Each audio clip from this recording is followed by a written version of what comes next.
ពេចម៉ែឪត្រូវកូនចាំពាក្យពេចម៉ែឪត្រូវកូនចាំ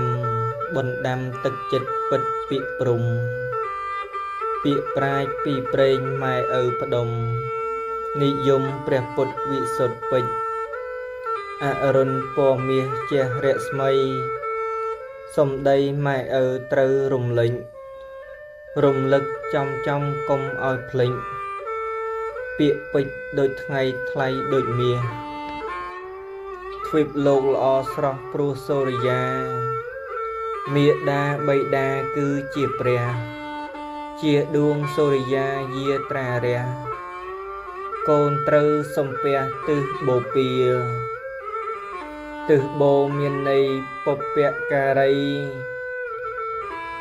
បង្កើតប្រុសស្រីពេញពរសុធាពាក្យពេចន៍ម៉ែឪត្រូវដូចជា